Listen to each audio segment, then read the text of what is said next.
안녕하세요. DJ 선아입니다. 오늘의 사연 시작해 보겠습니다. 여러분, 안녕하세요. 저는 40대 중반으로 선호, 선영 두 아이의 엄마인 정소진이라고 해요. 저는 어려서부터 가난한 집 맏딸로 살면서 아르바이트해서 생활비 보태고 동생들 챙기며 사는 것이 몸에 밴 사람이랍니다. 제 또래만 해도 다들 많이 누리고 산 세대였기 때문에 상대적 박탈감 같은 게 있었던 것 같긴 해요. 제 부모 세대는 다 같이 어려웠던 시절을 사셨던 분들이니 그러려니 하셨을 수도 있지만 저는 아니었던 거죠. 친구들 모두 단란한 가정에서 부모 보호와 지원을 받으며 공주처럼 사는 것 같아 보였고 저처럼 가난한 친구는 거의 없었거든요. 가난해도 부모 사랑 받고 살 수 있었을 텐데 저희 부모님은 사는 게 너무 각박하니 그럴 여유도 없으셨던 것인지 늘 돈 벌러 간다고 집을 비우시기도 했지만 집에 계실 때도 걸핏하면 두 분이 싸우는 모습만 봤던 기억밖에 없네요. 그러니 마주인 저는 그 모습을 보고 우는 동생들 챙겨야 했고 고등학생이 되면서부터는 아르바이트에서 생활비 보태는 삶을 살기 시작했어요. 그래도 꼭 대학 공부만큼은 하고 싶었기에 아르바이트를 하면서도 잠자는 시간 줄여가며 정말 열심히 공부했고 장학금 받을 수 있는 대학에 갔어요. 대학 가서도 아르바이트에서 생활비 계속 보태겠다는 조건으로 겨우 대학 진학을 할 수 있었던 거예요. 제가 그렇게 고생을 많이 하고 산 사람이니 제 자식한테만큼은 그런 고생 시키고 싶지 않다는 생각으로 열심히 살았어요. 남편은 그래도 저보다는 훨씬 괜찮은 형편에서 자란 사람이긴 했어요. 아니, 사실 저랑 비교할 것도 없이 남편은 객관적으로 좋은 환경에서 자란 사람이었습니다. 그러나 시모는 남편의 계모였고 남편 아래로 계모인 시모 소생의 시동생과 시누이가 하나씩 있었기 때문에 어려서부터 차별을 많이 받고 자랐다고 해요. 시부는 대학 교수로 남들에게 드러나 보이는 것을 무엇보다도 중요하게 생각하는 사람이었는데 잘은 몰라도 남편의 생모에게 어떤 문제가 있어서 이혼을 했고 그랬기 때문에 남편을 시부가 키우는 것은 물론이고 생모는 이후로 남편을 한 번도 보러 오지 않았다고 했으니 남편 초등학교 3학년 때 부모가 이혼한 이후로 생모를 본 적도 없는 거라고 하더라고요. 그리고 시부는 1년 만에 지금의 시모와 재혼을 했는데 시모는 시부가 교수로 재직한 학교 학과 행정실에서 계약직으로 일하던 졸업생이었다고 해요. 그러니 시부와는 나이 차이가 꽤 나는 것인데 시모는 대학 다니던 시절부터 교수였던 시부가 너무 멋있어서 좋아했었다는 얘기를 자주 했어요. 얼마나 인기가 많으셨는지 아니? 나 말고도 너희 아버지 좋아하는 애들이 얼마나 많았다고.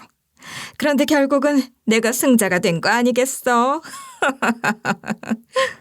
물론 그렇다고 학교 다니던 시절부터 유부남인 시부와 부적절한 관계에 있었던 것도 아니고 시부가 이혼한 후에 적극적으로 구애를 해서 결혼까지 하게 된 것이라곤 하지만 아무리 그래도 유부남이던 시절부터 좋아했었다는 둥, 자기가 승자라는 둥, 그런 소리를 하는 것이 저는 영 듣기 불편했어요.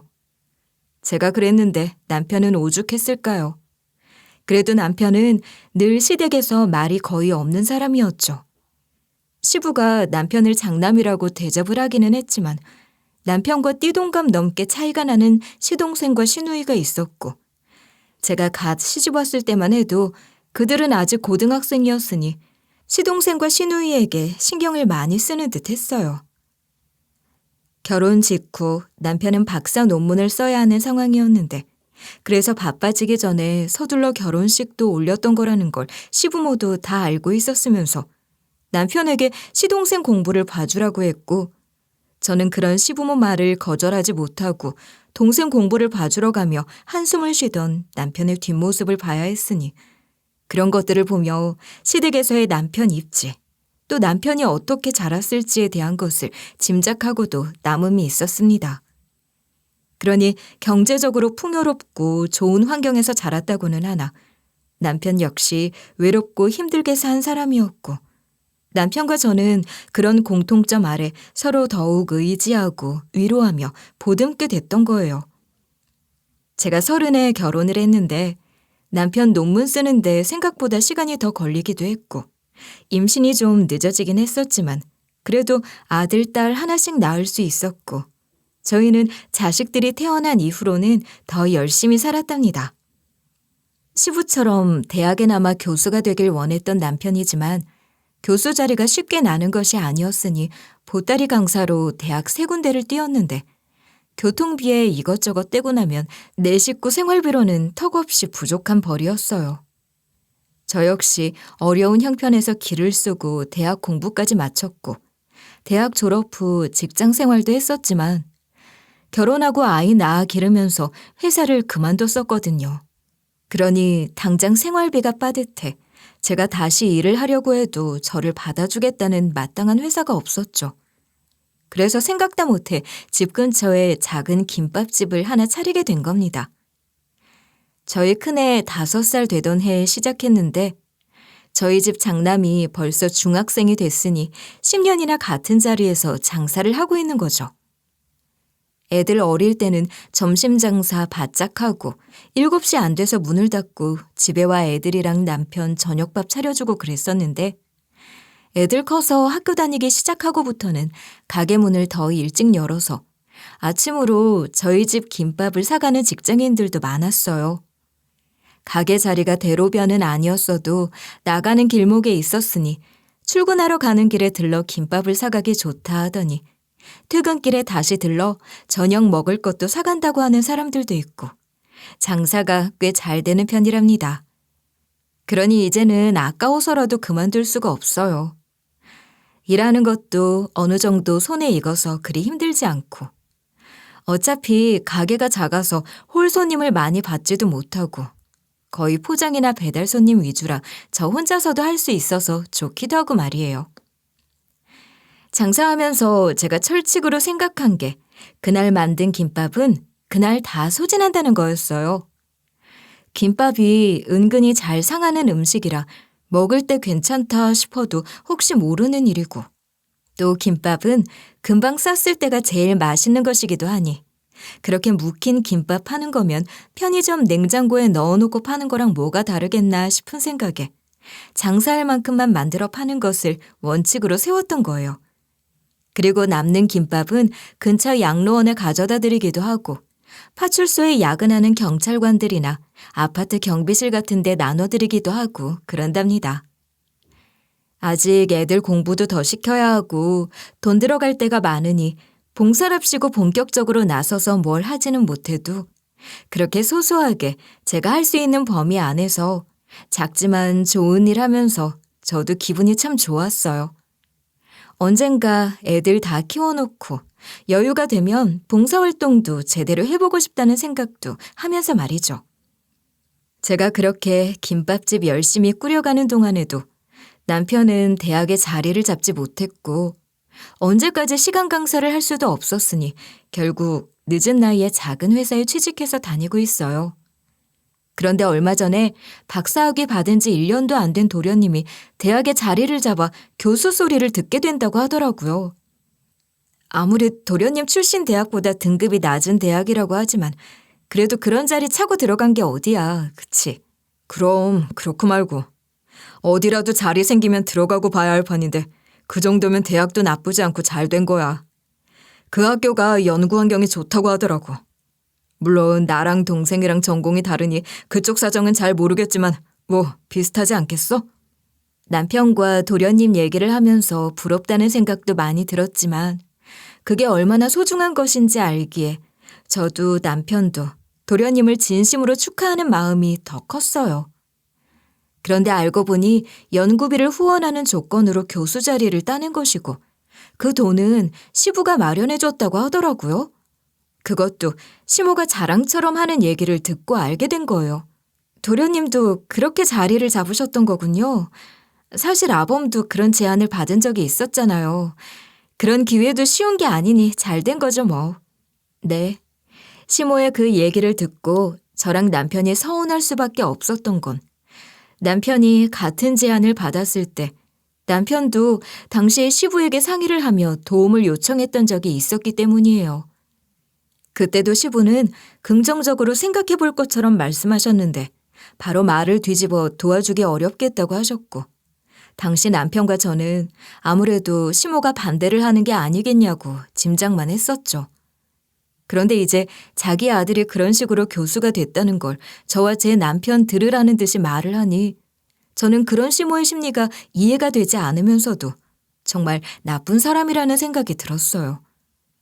굳이 그렇게 하지 않아도 남편도 저도 시댁에서 저희 입지가 어떤지 잘 알고 있는데 그런 식으로 확인 사살 시켜가며 일부러 그러는 건 악의가 있다는 생각밖에 안 들었던 거죠. 이제 아들 교수까지 만들었으니 아들 걱정은 할 게 없고 우리 막내딸 혼사 걱정만 하면 되겠어. 그러게요.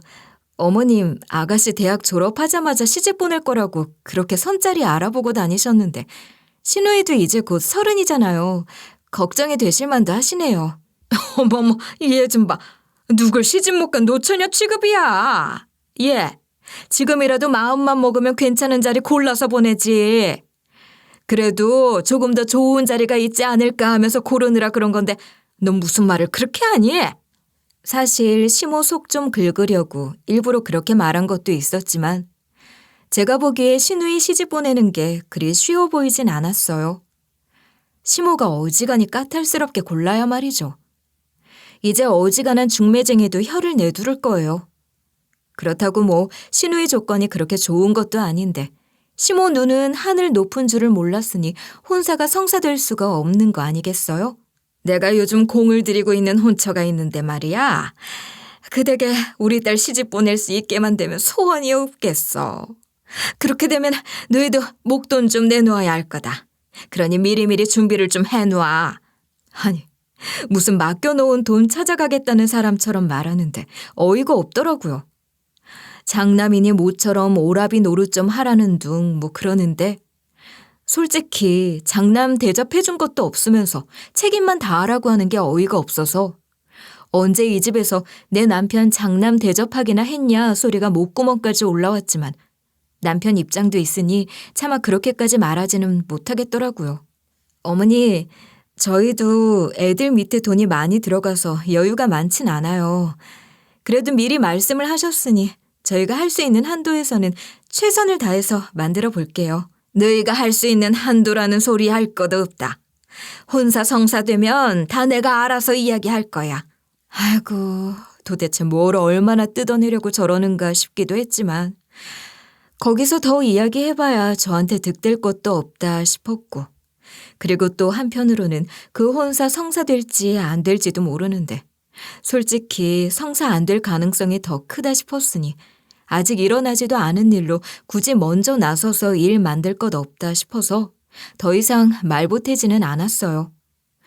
혹시라도 그런 일이 생겨서 시모가 말도 안 되는 큰 금액을 요구한다면 그건 해드릴 수 없다고 분명히 말할 작정이었고 그걸로 시모가 또 뭐라고 하면 그땐 저도 참지 않고 남편 교수 만들 수 있었던 기회 날렸던 것부터 시작해서 그동안 서러웠던 거 하나하나 다 끄집어내서 난리칠 각오도 하고 있었죠. 저도 이제 나이 먹을 만큼 먹었고 세월이 흘러도 시모의 태도가 전혀 나아지지 않았으니 더 이상 헛된 희망으로 저희 마음 자식된 돌이 다해야 한다는 생각은 안 하게 됐던 것 같아요. 그리고 저는 또다시 제 일 열심히 하며 지내고 있었죠. 그런데 요 며칠 전부터 제 김밥집 앞에서 못 보던 꼬마 하나가 자꾸 서성이는 게 눈에 띄어서 하루는 작정하고 그 꼬마한테 물었어요. 얘, 꼬마야, 너 왜 여기서 이렇게 왔다 갔다 그러고 있어? 누구 기다리니? 엄만 어디 계셔? 제가 그렇게 이것저것 물었는데 그 꼬마는 별 말을 못하고 우물쭈물하기만 하더라고요. 혹시 배가 고파서 그러는 것인가 싶어 김밥 2줄을 싸서 쥐어주면서 그랬죠. 이거 아줌마가 만들어서 이 가게에서 파는 건데 이건 아줌마가 그냥 선물로 주는 거니까 가져가서 먹으렴. 집에는 찾아갈 수 있는 거니? 네. 근데요, 아줌마. 우리 할머니도 집에서 굶고 있거든요. 할머니도 갖다 드리게 김밥 몇 줄 더 주시면 안 돼요? 세상에, 유치원 다닐까 말까 하는 꼬마였는데 그런 아이가 할머니 생각하는 그 마음이 기특하기도 하고 또 자세히 알지는 못해도 그 사정이 딱하기도 해서 김밥을 아주 넉넉하게 싸주면서 그랬어요. 네가 할머니 생각하는 마음이 하도 예뻐서 아줌마가 제일 맛있는 김밥으로 담았어. 그리고 배고프면 또 와도 되니까 다른 데 가지 말고 아줌마한테 와. 알겠지? 그렇게 말하고 보냈는데 그러고도 그 꼬마 얼굴이 내내 떠오르고 잊어지지가 않더라고요. 그렇게 보내지 말고 제가 나서서 집에 데려다 줄 걸 그랬나 싶기도 하고 할머니가 굶고 있다던데 형편이 얼마나 안 좋은 건지 걱정도 되고 그랬어요. 그런데 바로 다음 날 그 꼬마가 바로 또 제 가게 앞으로 찾아온 거예요. 밖에서 서성이고 있는 게 보이길래 얼른 문 열고 날도 쌀쌀하니 가게에 들어와서 있으라고 할 참으로 가게 문을 열었는데 그 꼬마 옆에는 경호원까지 대동한 연세 많은 할머니 한 분이 머뭇거리고 있는 게 보였던 겁니다. 한눈에 봐도 그 꼬마랑 일행으로 보였는데 그게 너무 이상하잖아요.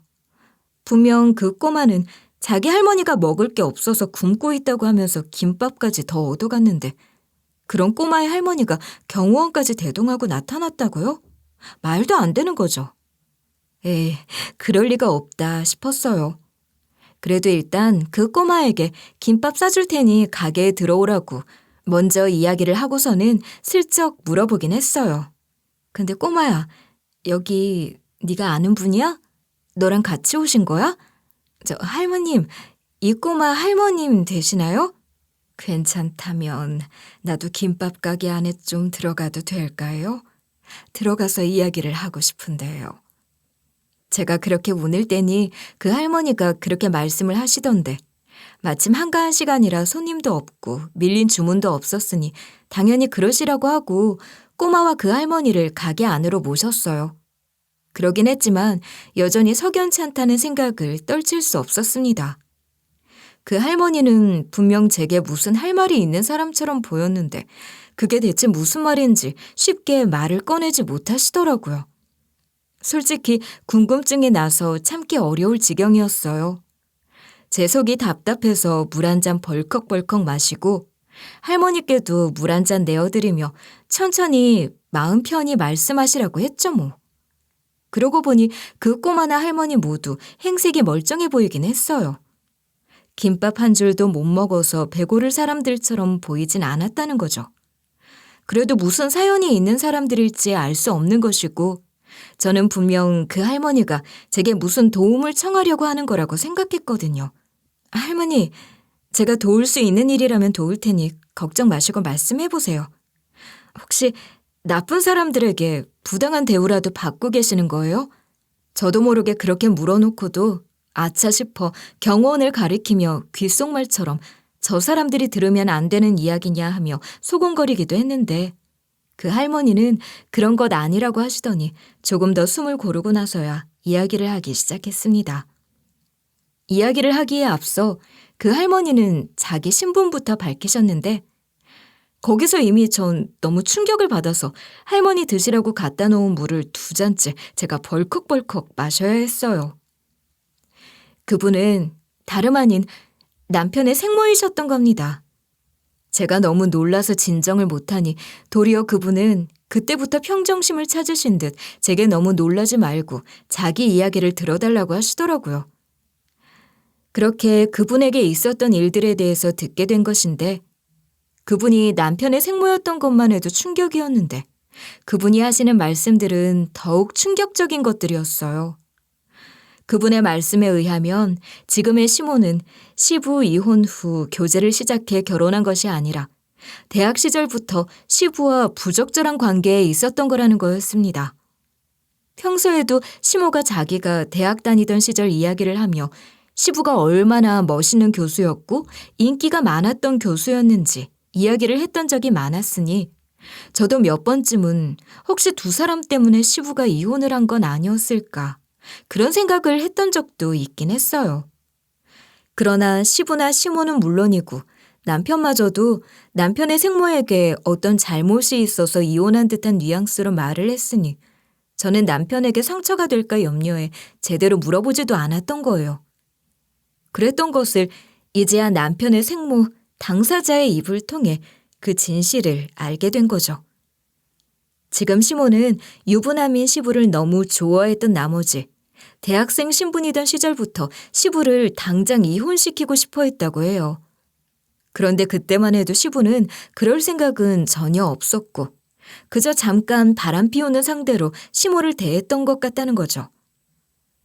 그러니 약이 오른 시모가 고의로 남편 생모에게 자기가 시부와 바람을 피우고 있다는 것을 폭로했다는 겁니다. 네? 그러니까 자기가 자기 입으로 바람을 피우고 있다고 했다는 거예요? 제가 저희 어머님 보면서 참 여러모로 남다른 분이라고 생각은 했지만 어떻게 그렇게까지 할 수 있는지 그때 정말 너무 놀라셨겠어요. 아니, 그보다 배신감이 얼마나 크셨을까요? 나는 그때 그 소리를 듣고도 이혼은커녕 남편에게 싫은 소리 한마디 하지 않고 전혀 아무 내색을 안 했어요. 마음 같아서야 당장 달려들어 더러운 인간이라고 욕도 하고 싶고 별의별 짓 다 하고 이혼하고 싶었지만 어린 아들 키워야 한다는 생각에 그러지 못하고 참았던 거죠. 시모 입장에서는 맘먹고 폭로를 한 것인데 조강지처인 남편의 생모가 그 말을 꿀꺽 삼켜버리고 아무 일을 벌이지 않으니 더 약이 올랐을 거예요.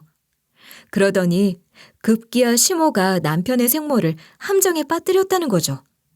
시모는 남편 생모를 불러내놓고 그 자리에 생모는 알지도 못하는 남자를 내보냈고 두 사람이 같이 있는 사진을 찍었는데 생모가 일어나서 자리를 뜨려고 하자 그 남자가 생모를 붙잡으며 신체적 접촉이 있었는데 그 사진을 교묘하게 찍어 마치 뭔가 있는 것처럼 만들었다는 거예요. 그 사진 한 장으로 시작해 결국 생모를 바람난 여자로 만들어 내쫓을 작정을 했다는 건데 상황이 그렇게 되었으니 생모도 가만히 있을 수는 없었지 않겠어요? 그러니 이미 자신이 시부가 바람 피우는 걸 다 알고 있었다고 말하며 그럼에도 불구하고 애 때문에 참고 넘어가려고 했는데 어떻게 저런 말에 속아 나를 이런 취급을 하는 거냐고 시부한테 울부짖었다고 해요. 그러는 게 당연한 거잖아요. 그런데 시부는 남편 생모의 그 말에 겁을 먹고 오히려 생모를 더 몰아세웠다는 겁니다. 혹시라도 자기가 바람을 피웠던 게 심지어 재학생과 바람이 났던 게 알려져서 불이익을 당할까 두려웠던 거예요. 그러니 그 말이 다 거짓말인 걸 빤히 알면서도 더 강하게 나를 몰아붙였고 결국 시부모님들까지 동원해서 날 압박했어요. 남편의 생모는 시부의 부모에게 은혜를 많이 입었던 사람으로 부모들끼리 친분이 있었으나 남편 생모 부모가 일찍 돌아가시는 바람에 시부의 부모가 남편 생모를 잘 보살펴줬던 거라고 하셨어요. 그러면서 시부와도 인연이 되어 결혼을 했던 것인데 시부가 그런 자기 부모님까지 동원해서 남편 생모를 몰아세우니 너무 힘들었다는 거죠. 제게는 시아버지이기도 하신 분을 두고 이렇게 말하려니 좀 그렇지만 정말 너무하시네요. 어떻게 그렇게 치사하고 파렴치하게 행동하실 수가 있었을까 싶어요. 남편이 그렇게까지 나오니 당시의 나로선 어쩔 도리가 없었어요. 결국 쫓겨나다시피 이혼하고 아들도 보지 못하는 입장이 됐죠. 그래도 시부모님 배려로 내 한 몸 지낼 거처는 마련할 수 있었으니 그럭저럭 사라지긴 하더라고요. 그렇게 혼자가 된 후 남편 생모는 먹고 사는 것만 생각하고 일만 하면서 살았다고 해요. 그러다 좋은 사람 만나 재혼도 했고 딸도 하나 낳았고 말이에요. 그러니까 그 꼬마는 남편 생모의 딸이 낳은 외손주라는 거였습니다. 그렇게 새롭게 가정 이루고 살면서도 남편 생모는 두고 온 자식인 제 남편 생각을 안 할 수가 없었을 텐데 남편에게도 생모는 바람나서 집 나간 엄마, 자기를 버린 엄마가 되어 있다는 것을 알았기에 함부로 나서지도 못하고 그저 생각을 하지 않으려는 노력만 하면서 살았다고 해요. 생각을 안 해야 살 수가 있었다는 거죠. 그렇게 정말 아예 잊어버릴 수 있다면 좋겠다는 생각을 할 정도로 잊으려 노력을 하며 사셨다고 하는 말씀을 들으니 마음이 너무 아팠어요. 그렇게 살았는데 얼마 전에서야 잊으려고 그토록 노력했던 것들을 다시 생각하지 않을 수 없는 일이 생긴 거예요.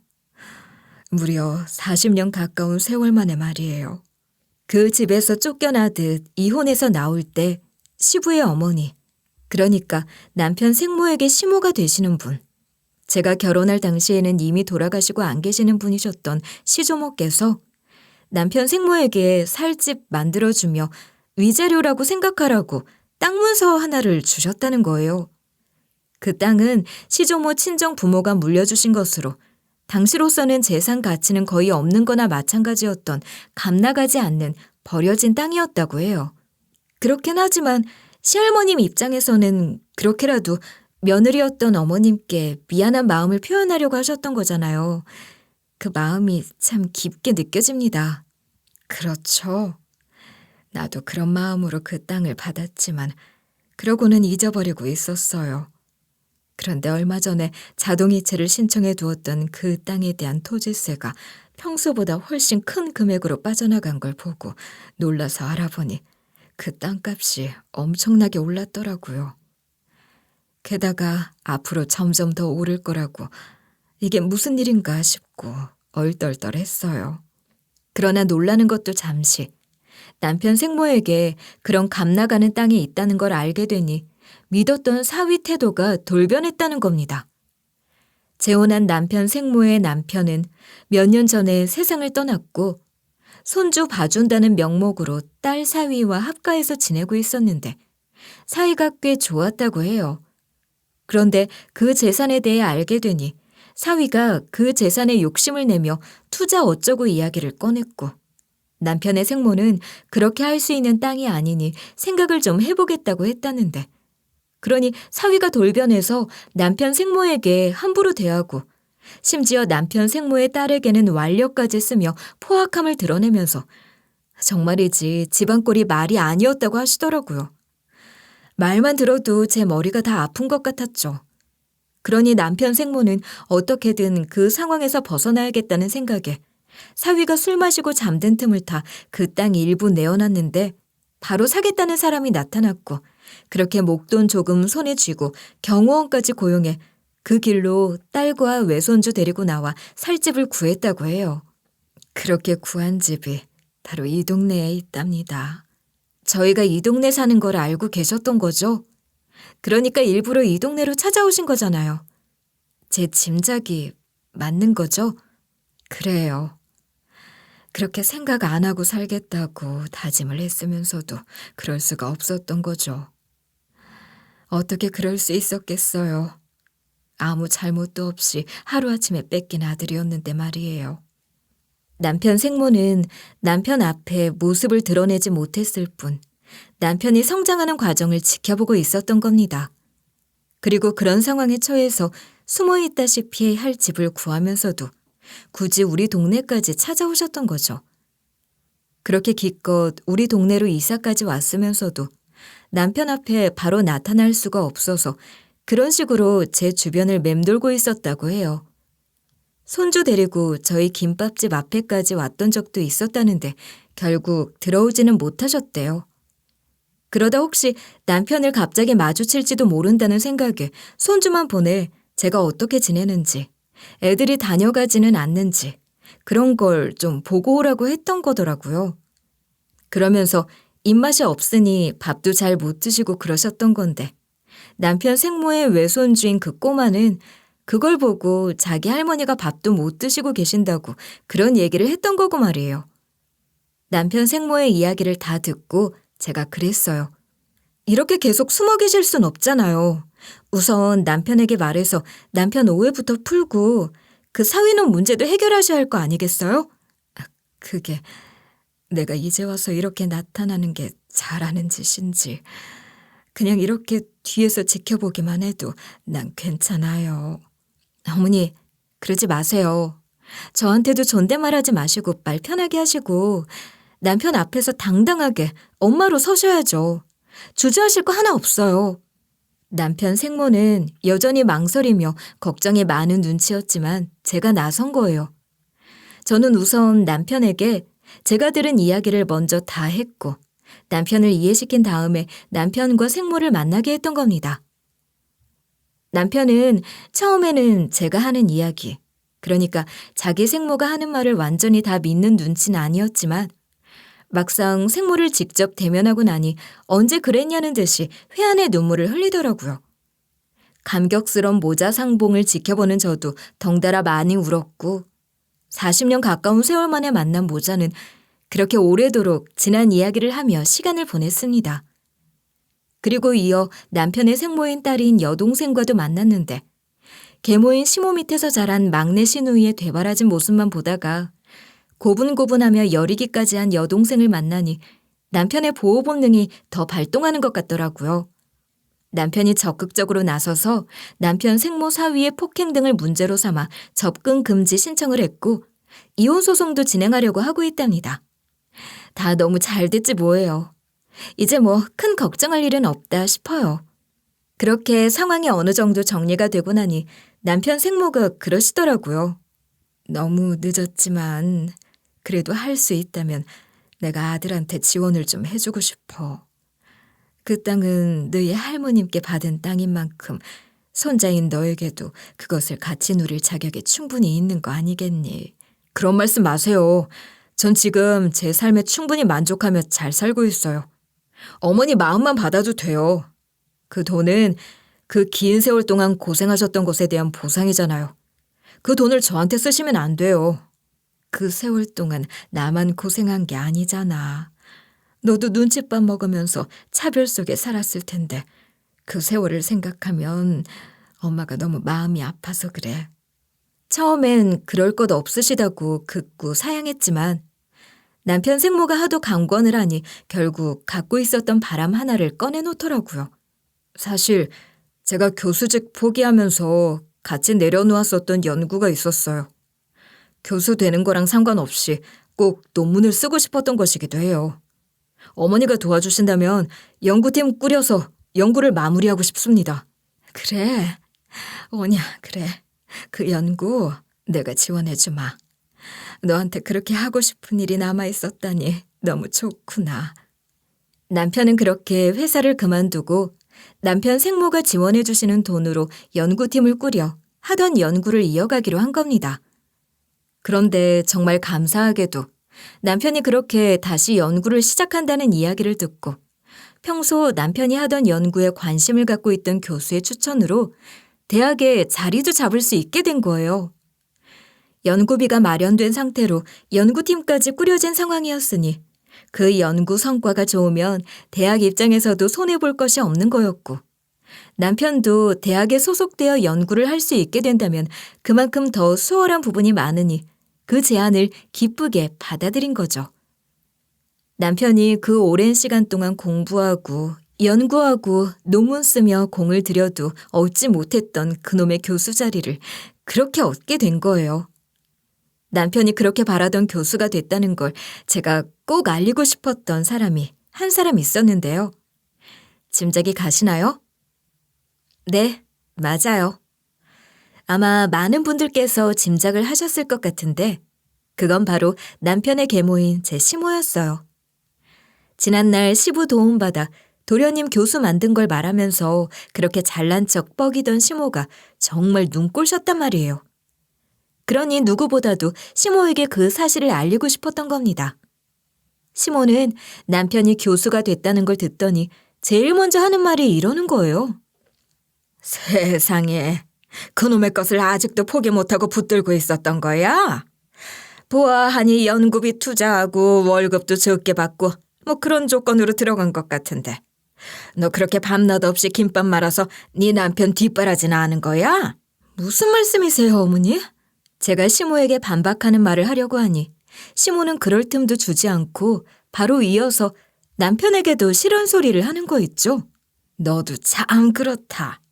넌 어떻게 네 생각만 하니? 네 마누라 걸핏하면 애들 교육비도 빠듯하다던데 어쩜 그렇게 이기적인지 원. 저희 얘기는 들으려고 하지도 않고 말할 틈도 주지 않으면서 자기 멋대로 단정짓고 멋대로 말하는 게 정말 어이가 없었죠. 사실 시모에게 남편이 교수 자리에 앉았다는 이야기를 하러 가자고 하면서도 남편 생모를 다시 만나게 됐다는 말을 거기서 같이 할 생각은 없었어요. 남편도 저도 그런 식으로 터뜨리고 싶지는 않았고 시간을 두고 천천히 밝힐 생각이었는데 시모가 그렇게 나오니 얼마나 열이 받았는지 남편이 참지 못하고 생모를 만난 것에 대해 이야기를 해버렸어요. 말이면 다 하십니까?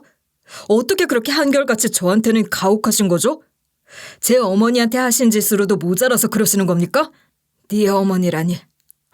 어머나, 여보, 얘 좀 보세요. 얘가 지금 이상한 소리를 해요. 너 지금 그게 무슨 소리야? 혹시 설마 너 지금 네 생모 이야기를 하는 거니? 네, 맞습니다. 제 어머니요.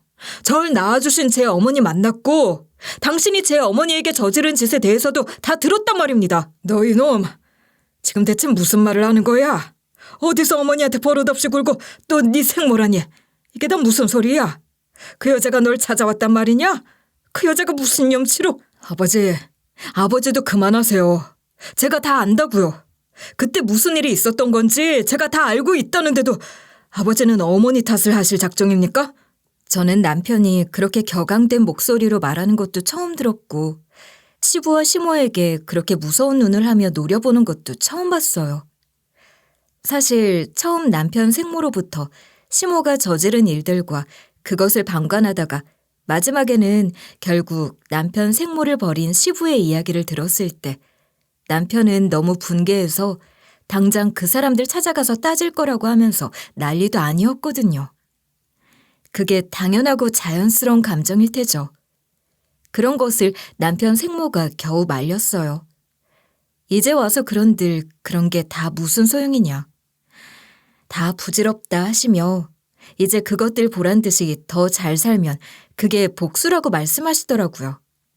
그러면서 남편에게 지원해주고 싶다는 얘기를 계속 하셨으니 남편도 그 제안을 받아들였던 거였고 말이에요. 일이 그렇게 됐던 거거든요. 그랬던 것인데 시모가 하도 어이없는 소리를 하니 남편도 참지 못하고 그 이야기를 다 해버린 거죠. 그렇게 우리 엄마 몰아내고 그 자리 차지하니 승자인 것 같았습니까? 아버지도 그러시는 거 아닙니다. 어떻게 조강지처를 그렇게 버릴 수가 있으셨던 거죠? 그렇게 말도 안 되는 누명까지 씌워서요. 얘가 진짜 정신이 어떻게 된 거 아니야? 너 무슨 교수 자리 하나 꿰찼다고 세상이 다 네 것 같아 보여? 이제 부모도 눈에 안 보이냔 말이야. 그런 짓 저지르고도 지금까지 두 분 다 이렇게 잘 살고 있으니 천벌이라는 게 무색할 따름입니다. 그래도 억울한 엄마에게도 그에 따른 보상이 있었던 것 같으니 그걸로 위안 삼아야겠죠. 할머니가 어머니에게 위자료를 주셨다는 땅이 엄청나게 올랐다고 하더라고요. 네, 맞아요. 이 사람 교수 자리는 도련님처럼 돈 주고 산 게 아니지만 그 자리 제안받기 전에 이 사람이 하던 연구 계속할 수 있게 연구팀 꾸릴 수 있게 지원해 주신 것도 다 그 땅값 오른 덕분이지 뭐예요. 남편이 그렇게 다 이야기를 해버리니 저도 내친 김에 시모 약 올리듯이 한마디 얹었는데 시모는 완전히 눈 뒤집어져서 난리가 난 거죠. 위자료라니. 바람 피워서 쫓겨나는 사람한테 무슨 위자료를 주셨다는 거야? 우리들은 금시초문인데 그게 다 무슨 소리냔 말이야. 바람이라뇨. 그 표현은 좀 자제하시는 게 좋지 않겠어요? 시조모님께서도 다 알고 계셨던 거죠. 그러니 어머님 안타까운 마음에 뭐라도 쥐어주셨던 건데 그 땅이 이렇게 될 줄 누가 알았겠어요? 아니 그런 게 어딨어? 엄연히 이 집 재산인데 그걸 왜 쫓겨난 사람이 가냔 말이야. 여보, 그렇지 않아요? 우리가 알게 된 이상 그거 도로 가져와야죠. 소송이라도 해야 하는 거 아니냐고요. 곧 조용히 좀 해. 정신사납게 소리 좀 지르지 말고 가만히 있으란 말이야. 내가 알아볼 테니 일단 좀 기다려. 시모가 아주 말도 안 되는 억지를 부리기 시작하며 소리를 지르니 시부는 그런 시모에게 역정을 내기는 했지만 결국 시부도 시모와 비슷한 생각을 하는 것 같더라고요. 그러면서 시 조부모 돌아가실 때 유산 정리를 맡았던 변호사에게 연락해 그 사실에 대해 알고 있는지 물었고 그 변호사는 자기가 증여 절차 맡았었다 하며 아무 문제 없는 위자료 지급이었다는 것을 말해줬겠죠. 저나 남편은 그런 것들에 대해서도 이미 남편 생모이신 어머니께 들어서 다 알고 있는 것이었는데 시부가 직접 나서서 알아보셨으니 뭐 더 설명할 필요는 없게 된 겁니다. 변호사에게 사실 확인을 했으니 시부는 망연자실한 표정이 됐어요.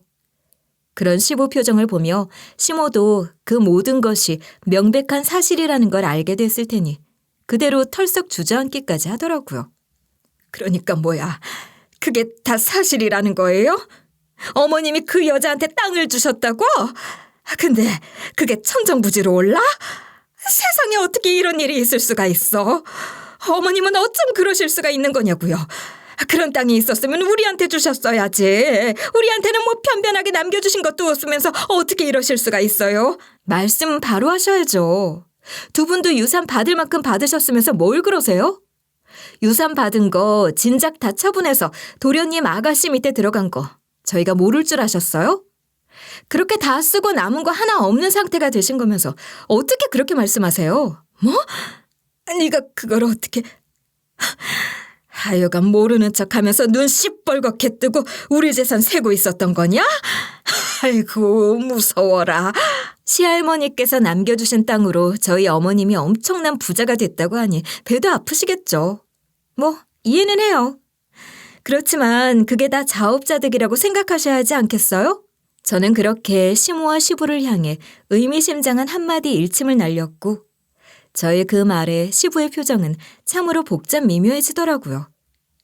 자기들이 벌인 짓이 있으니 만감이 교차했을 거다 싶었어요. 그리고 저와 남편은 시댁을 나와버렸는데 그리고 얼마 후 시모가 제 김밥집으로 찾아오신 거예요. 예, 내가 전에 말한 그 혼사 말이다. 그 댁에서 우리 막내를 좋게 보셔서 얘기가 잘 될 것 같아. 쇳불도 당김에 빼랬다고 이참에 좀 더 확실히 하는 게 좋을 것 같으니 아무래도 돈을 좀 써야 할 것 같다.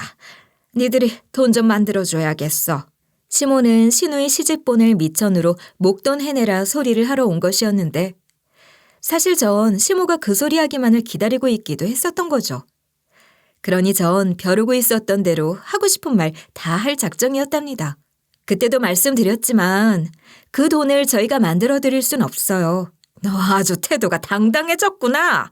키워주는 은혜를 모르고 어디서 건방지게 그런 소리를 해? 오라비가 돼서 막내 동생 시집 보내는데 그 정도도 안 하려고 했단 말이냐? 그동안 제 남편이 그 댁에서 받았던 서름은 어쩌고요. 저희 자식들 제대로 손주 대접이라도 하신 적 있으세요? 입학이다 생일이다 뭐 선물 하나 제대로 해준 적도 없으면서 어떻게 그런 말을 하세요? 가족 대접 한 적도 없으면서 어떻게 받을 생각만 하시죠? 참 셈법 한번 어처구니 없네요. 네가 돈 많은 진짜 시모 나타났다 싶으니 아주 배짱이 두둑해진 모양인데 그래 탁 까놓고 말해서 너희들은 이제 무슨 걱정이냐. 네 남편 교수도 됐겠다. 팍팍 밀어주는 부자 엄마 있겠다. 이제 뭐 살만 나는 거 아니냐. 그러니 그 정도는 해줘도 되는 거지 뭐. 글쎄 그런 것들이 대체 무슨 상관이라고 이러세요. 제 남편 교수 되는데 뭐 하나 보태주신 것도 없고요. 저희 어머니 얘기는 더 하고 싶지도 않아요. 무슨 하실 말씀이 있으시다고 이러시는 거예요? 저희는 그렇게 못합니다. 안 합니다. 그렇게 빡빡하게 굴 게 뭐가 있니? 사람이 마음을 넓게 써야 일도 더 잘 풀리고 하는 거다. 잔말 말고 돈 좀 만들어 와. 네 남편 친엄마한테 부탁이라도 좀 해보란 말이다. 기가 차서 맞받아치려는데 마침 그때 남편 생모가 제 김밥집에 오신 거예요. 가까이 살기도 하시니 서로 왕래를 자주 하고 있긴 했지만 딱 그때 찾아오실 건 또 뭐겠어요. 남편 생모는 시모를 보자마자 불같이 화를 내면서 호통을 치시더라고요. 감히 여기가 어디라고 와서 내 며느리 괴롭히는 거냐? 남의 남자 뺏은 년이 누굴 훈계하고 가르치려 들어. 네가 그럴 자격이나 된다고 생각하는 거니? 세상에, 세월이 얼만데 그 목소리는 하나도 늙지도 않으셨네. 안녕하세요. 오랜만에 뵙겠네요. 이 뻔뻔한 년. 내가 니년한테 억울하게 당하고 쫓겨나서 얼마나 피눈물을 흘리면서 살았는지 알아? 니년 얼굴 딱 한 번이라도 보고 니년 면전에 대고 그때 그렇게 내게 몹쓸 짓 한 죄 이렇게 받게 된 것이다 하고 말해주고 지금 네 심정 어떤지 그거 한번 물어보고 싶었는데 이런 기회가 생기는구나. 어디 한번 말해봐. 네가 그렇게 당당하게 나한테 안보물을 처지나 되냔 말이다. 남편 생모가 어찌나 무섭게 호통을 치시던지 시모는 그런 남편 생모 앞에서 한없이 작아지는 거예요. 그야말로 깨갱하는 것 같더라고요. 밖에 지나가는 사람들한테도 다 들리겠어요. 목소리 조금만 낮춰주세요. 네? 무슨 좋은 이야기라고 동네 사람들 다 알게 할 건 없잖아요. 내가 왜 니까 거 배려를 해줘야 하지? 내가 그럴 거라고 생각했니? 네가 나한테 저질렀던 일들을 생각하면 나한테는 물론이고 우리 애들한테도 다시는 이런 식으로 무리하게 굴지 마. 너 이러는 거 내가 더 이상은 두고 보지 않을 거란 말이다. 정말 왜 이러세요? 제가 뭘 어쨌다고. 알았으니까 그만 좀 하세요. 네 덕분에 내가 그 땅 받게 됐다고 그 땅에 네 지분이 있다고 착각하는 건 아니겠지? 내가 큰맘 먹고 하나 알려주겠는데 말이야. 네 남편이라는 그 인간에 대해서도 내가 좀 아는데 그 인간은 지금쯤 너만 아니었으면 그 땅 자기가 상속받았을 거라는 생각에 아마 너 원망하는 마음만 키우고 있을 거야. 그 인간은 그런 인간이거든. 그게 무슨 말씀이세요? 제가 그 사람이랑 산 세월이 몇 년인데 그 사람이 그럴 사람이 아니에요. 네 남편 그렇게 믿는다니 눈물겨울 지경이네. 다 늙어서 그 인간한테 밉보여서 버림받기 싫으면 치사해도 비위 맞추고 잘 사는 게 좋을 거야. 한 번만 더 허튼 짓 했다가는 내가 그 인간 앞에 나타나 그 인간 속 다 헤집어 놓고 그 뒷감당 다 니년이 하게 만들 테니 궁금하면 마음대로 해. 시몬은 약이 올라 귀끝까지 빨개지면서도 아무 말 못하고 씩씩거리긴 하던데 남편 생모는 그런 시모 아랑곳하지 않고 저희 가족과 남편 생모 가족과의 식사 약속을 잡으며 다음에는 어디 해외로 여행이라도 한번 다녀오자 하며 밥 먹을 때 그런 이야기도 하면 좋을 것 같으니 가고 싶은 곳 한번 생각해 보라고 하시더라고요. 그러시면서 마지막으로 한 번 더 시모를 향해 무서운 말씀을 하셨어요. 내 며느리 찾아와서 한 번만 더 괴롭히면 아주 박살을 내버릴 거야. 네 딸년 혼사에 그렇게 기를 쓴다던데. 대학 다닐 때 유부남 교수랑 놀아나서 조강지쳐 내쫓고 재취자리 꿰차고 앉았다고 어디 한번 제대로 소문이라도 내줄까? 네 딸 혼사길 제대로 막아볼까 말이다. 그거 겁나면 얼른 정신 차리고 가서 네 살궁리나 해.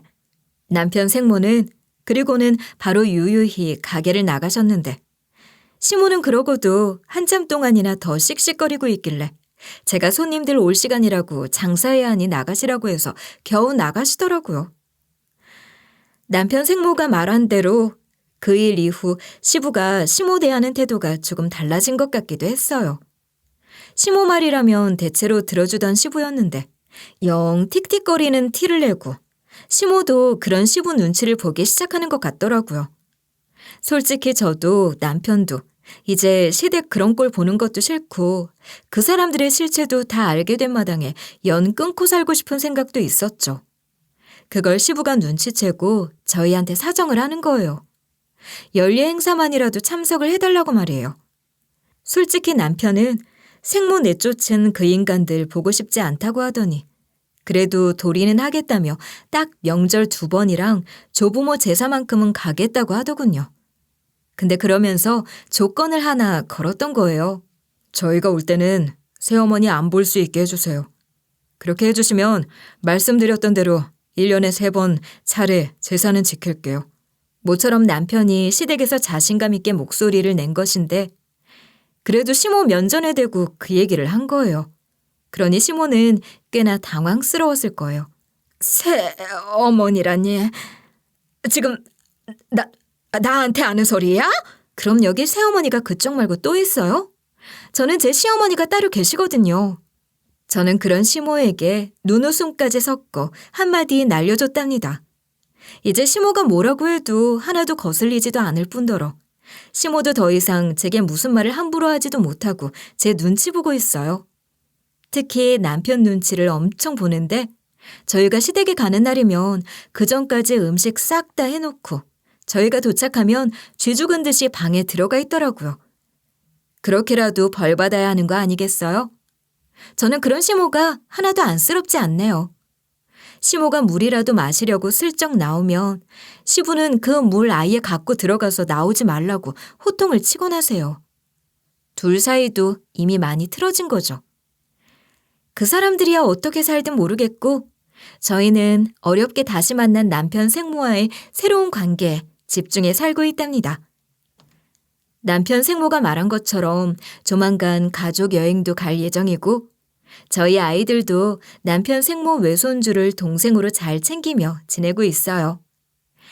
서로 위하는 마음을 갖고 서로가 잘 되길 빌어주는 진짜 가족을 이제야 만난 것 같아요.